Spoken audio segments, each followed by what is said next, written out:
And so we're going to limit our investing here in 4 to only 15% because I want to work on the other 2 baby steps at the same time. Instead of going 22% or 28% in savings, only 15%. Invested into Roth IRAs and 401ks, this is a mathematical explosion. That stuff we talked about where there's interest on the interest on the interest. Now you got a different kind of snowball rolling. It's rolling down the hill and you're chasing it instead of it chasing you. Now you get to see wealth start to build. Your money starts to make you money. This is a plan right here. $100 a month invested from age 25 to age 65 at 12% in a decent growth stock mutual fund is $1,176,000. I just gave you a formula to be a millionaire. Straight up. 30 to 70 is the same numbers. 35 to 75 is the same numbers. $100 a month. That's pizza money in some of your houses. It's your cable bill. You know what I'm saying? You know, you consume $100 in lattes. Ooh, now he's getting personal. And they're having like a withdrawal back there. Caffeine thing happening. $100. $100. And you're a millionaire. Every single month. Roth IRAs and 401ks are secret government formulas to wealth. Now you don't have any payments, but a house payment. Now you can find $500. Let's do the numbers. The average household income is $40,816. That's $3,333 a month. That's what it is. Your take-home pay is about $2,700. Average family making 40's got a house payment of about $700. $2,700 take-home minus a house payment of $700 leaves $2,000. You got $2,000 to eat, pay lights. Oh, I don't have any debt payments. Maybe I could save $500 out of the $2,000. Could I say yes? And then you might end up with some money in the process. This is real. I didn't just make this up today. We've done this for a long time, and it works. And see, here's what's interesting about those numbers. The Roth IRA grows tax-free. Because it doesn't happen very often. This is Washington, and they're a freaking parasite. So tax-free is a good idea. It's very unusual. Now let's think about it. $6,000 a year for 40 years. What's 6 times 4? 24. That's $240,000 that went in. This is interesting. $240,000 went in, and it grew $5.8 million. So out of $5,800,000, $5,600,000 of it you didn't put in. Wow, it's all growth. The whole thing is growth. It's the snowball adding snow. And the fact that it's tax is huge because taxes on $6 million would look a lot like $1,600,000, which means this word Roth is worth, in this example, somewhere around $400,000 a letter. The 401k is a secret government formula to wealth because you do that investing pre-tax. If you take $1,000 of your income and bring it home, by the time it gets home, it looks suspiciously like $700. But if you put it in pre-tax, the whole $700 plus your $300 you would have given to Congress goes in. Why is that important? Because $240,000 turns into $5.8 million. So we want as many of these government dollars as we can gather up that would have gone to them earlier. We use them. They do a lot of heavy lifting. So every one of them are multiplied bazillions of times over. So every dollar I can keep in my hand to grow money with pre-tax investing is genius. But the trick is you need to start right now. Ben and Arthur illustrate that fact for us. Ben invests starting at age 19. He invests $2,000 a year in a good growth stock mutual fund all the way up until age 26. Ben puts in $16,000 for 8 years, $2,000 a year. That's $16,000. At age 27, he quit investing. It's not a trick question. And the money grows and the money grows and the money grows. His brother Arthur wakes up and says, whoa, I've been dumb. I need to catch up. I'm going to start investing $2,000. He starts at age 27. He invests $2,000 a year from age 27 all the way to age 65. He puts $78,000 in, and he never catches up. The guy who put in $16,000 beats the guy who put in $78,000 by $700,000. Some of you are going, that's a real neat chart if I was 19. You understand, if you gather this information, you put it in your brain and it changes your heart and causes you to handle money differently the rest of your life. This one section right here, this one chart will make you a multimillionaire. I just made you a millionaire if you got this. Now, let me just tell you, some people say, well, am I too old to save money? Not if you're still sucking wind. Besides that, you can't go backwards. This is your only option. Start where you are and let's go. I'm 52. It's too late, so shoot yourself. I mean, what are you going to do? Let's go from here. Let's go from here. We got to go somewhere with this. I know people that make most money they ever made in their lives in their 50s. Lots of people never do anything until they're 60. Colonel Sanders never fried any chicken commercially until he was 67 years old. Grandma Moses never painted a painting until she was 84 years old. She did 1,500 works of art. 450 of them she did after age 100. Everything you know Winston Churchill for, he did in his 70s. Everything you know Golden Meir for, she did in her 70s. It's not over till you quit. But with the money thing, it's easier if you start now. Now, we only put 15% of our income into retirement at baby step 4 because I wanted to save some money to start working on the kids' college fund. If you have kids and you want to do a kids' college fund, baby step 5 is where you do it. You don't do the kids' college fund while you're still in debt because you don't have any money. It's all going to payments. You don't use the emergency fund to send the kids to college. That's not an emergency. And by the way, when they go to college, they could learn to do something like WORK. It won't kill them. College funding makes sure the kids are fit too. An educational savings account, the Education IRA is what it's nicknamed as. It's the ESA. It's like the Roth IRA for college. It grows tax. You're allowed to put $2,000 a year into this account. You put $2,000 a year into it, it will grow tax-free from 0 to 18. 2 times 18 is $36,000 went in. $36,000 went in, but you'll have about $126,000 in there at 12% when they reach 18. And that means you have somewhere around $90,000 in growth that you pay no taxes on. So do this for your kids' college. The educational savings account and good growth stock mutual funds. Take the time to research the cost of college. You need to think about that when they're little. You need to think about that as they get older. Some of you have kids that are 13, 14 years old right now. You haven't started saving for college, and so you're not going to have enough to pay cash for college. You're not going to have enough to pay cash for some big, expensive private school unless you put them deeply in debt. Instead, you could do something like send them to a school you could afford. Oh, there's a thought. But see, we go crazy with the word education. We worship at the altar of the diploma in this culture. Let me tell you what your college degree is worth. Nothing. It's worth nothing. The knowledge that you got on the way to getting that degree, if it is applied in the marketplace, is the only thing that has value. Knowledge is the currency of this millennium.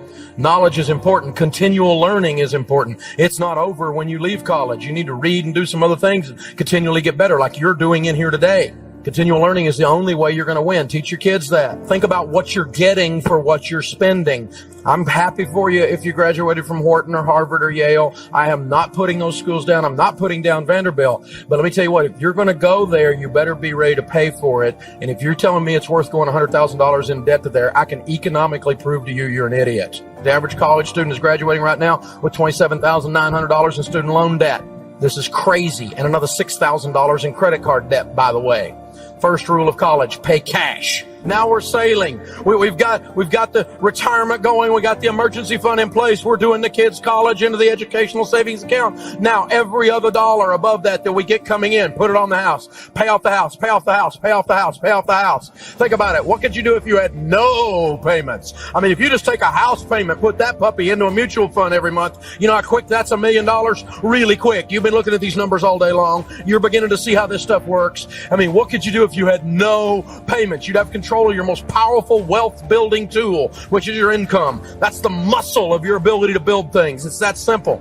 Myth. It's wise to keep my home mortgage because I get the tax deduction. How many of you have ever heard the tax deduction myth? I don't want to pay off my house. I'll lose my only tax deduction.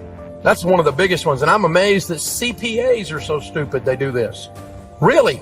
I've got a degree in finance. Now take a tax deduction if you have one. For goodness sakes, don't send too much money to Washington.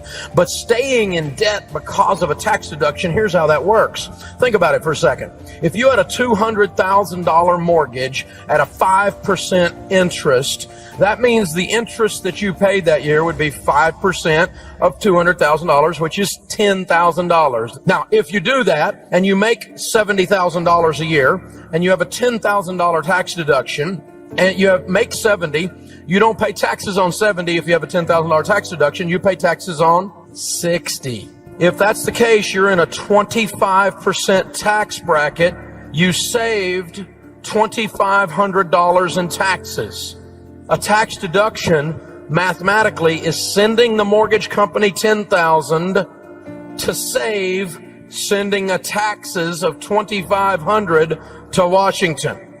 Here's an idea. Pay off your mortgage, give your church $10,000, and you get the exact same benefit. Myth, it's wise to borrow all I can on my home because I can invest it and make more on the investment. If I borrow money at 6.5% and I put it in a good mutual fund making 12, Dave, am I not making a 5.5% spread? The answer is no, because your little formula is naive. Out here in the real world where we all live, if you make 12, you're going to pay taxes on it, and your after-tax yield is 9.4. And out here in the real world, if you're smart, you don't compare zero-risk investments, apples to apples, with risky investments. Myth, I'll take out a 30-year mortgage and I promise to pay it like a 15. You're lying to yourself. The truth is no one does. Something will go wrong. It will rain every month. You know the interesting thing about a 15-year mortgage? They pay off in 15 years or less every time. You know how many times a 30-year mortgage pays off in 15 years or less? Unless it's refinanced, 2% of them pay off systematically in 15. Nobody does this stuff. Everybody talks about it and thinks, well, if I have a little problem, I'll have wiggle room that way. Well, your life is a little problem. That's what happens. And 15-year mortgages pay off in 15 years. So here's the deal with the house. Only buy a home after baby step 3. You're debt-free, you have the emergency fund. I recommend paying cash. What? You're crazy. It's hard. I don't borrow money. There is nothing on the planet I want bad enough to go back into debt, ever. The borrower is slave to the lender. I got that, okay? I got it all the way to the soles of my feet. I don't even want to have anything to do with a bank unless I'm buying it. That's simple. But if you're going to go get a house, never take out more than a 15-year mortgage, and never take out more than a 15-year mortgage where your payment on a fixed rate is more than a fourth of your take-home pay.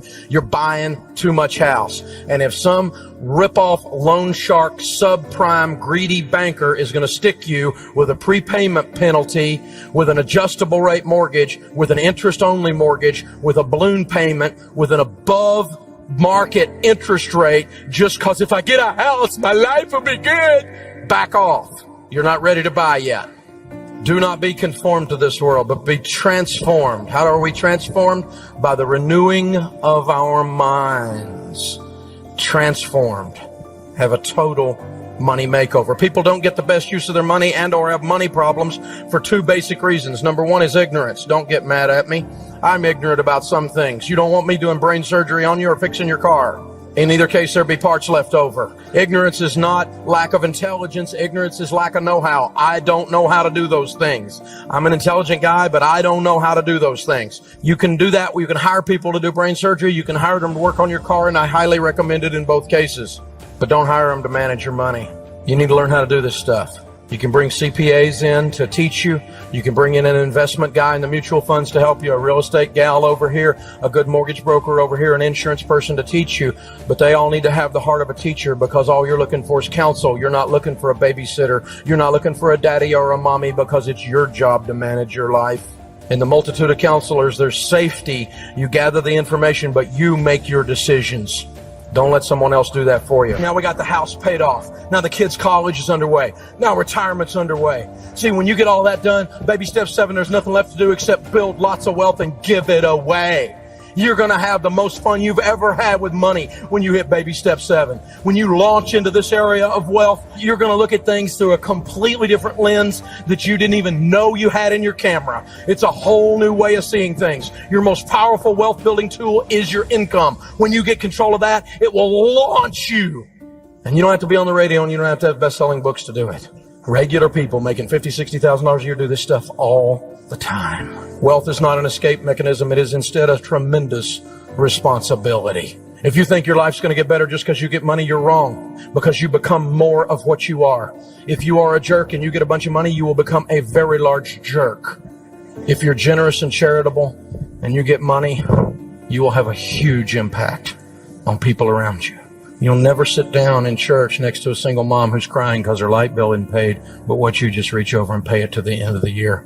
But you really don't do it right then. You do it after you get home, so she doesn't know who did it. Because it was really God that did it. It wasn't you. You don't need to be taking the credit anyway. There's only 3 things you can do with money. You can have fun with it, you can invest it, and you can give it. And you need to do all 3. You better be having some fun. Money's fun if you got some. You need to be investing it so you got some. And you need to be giving it because it is the most fun you'll ever have with it. Giving is possibly the most fun you'll ever have with money. That's the deal. You know, Winston Churchill said, we make a living by what we get. We make a life by what we give. Andrew Carnegie, who was the Bill Gates of his day in the year 1900, Carnegie Steel, Carnegie Hall, and started most of the public libraries in America today, the wealthiest guy of the year 1900, used to say that surplus wealth is a sacred trust to be managed for the good of others. If you'll bear with me for about 2 minutes and not move, this last section is very, very important. There's 2 things I want to cover with you. One is this. Each of you are perfectly trained, perfectly designed 4-cylinder engines. You need to run on all 4 cylinders to be able to win. We're physical beings. Take care of this. You get one. Don't go to McDonald's, eat 62 Big Macs, and go, Lord, bless this for the nourishment of our bodies. Take care of this. You get one. Eat less, exercise more. It's not hard. Just be cognizant of what you're putting in your mouth. People don't sneak in your bedroom in the middle of the night and stuff food down your mouth. It's you. You're the one doing it. I know because I put the sign on my desk. It's the food stupid. I know it's me. It's my job to take care of me. The second thing is we're emotional beings. If you had something bad happen to you in your life, and most of us that are breathing have, you may need to sit down with your pastor or with a good counselor and unpack your baggage. Life's too short to go through it with the Samsonite. It's heavy. Well, Dave, I came from a dysfunctional family. We all did. They had people in them. I'm not poking fun at you. I'm just saying I know what it means to hurt, and it's okay to get some help when you're hurting. It's kind of dumb not to. The third thing is this. We're intellectual beings. Feed your mind. Read. The average person hasn't read a nonfiction book. 70% of Americans haven't read a nonfiction book since their last day of formal education. Charlie Tremendous Jones says that 5 years from today, you will be the same person you are today, making the same money you have today, with the same problems you have today, except for the books you read and the people you meet. Now, you can be an intellectual, you can feed your intellect and grow, you can take care of your body, and you can take care of your emotions, but if you do those 3 out of 4, you are not running on 3/4 or 75% power. Until you plug in the 4th one, the other 3 don't work right. And when you plug it in, it takes you to more than 100% power, it takes you to 110% power. It kicks in the joy, it kicks in the celebration of life, it kicks in the passion of life, it increases your creativity, it changes everything about the other 3. What am I talking about? Talking about the spiritual. This step-by-step baby steps program is steeped in common sense, biblical wisdom. It is an absolute process that is proven. Literally to date, millions with an S of Americans are somewhere in those baby steps. They're right now working this exact process. Millions and tens of millions, even hundreds of millions of dollars of debt has already been paid off. Whether this stuff works is not in question. The only question that remains this evening is what you're gonna do. Don't wake up 5 years from now and wish you'd changed your life. Go home this week and start. Do it right now. It's as you will it. Thank you, Dallas. You're awesome.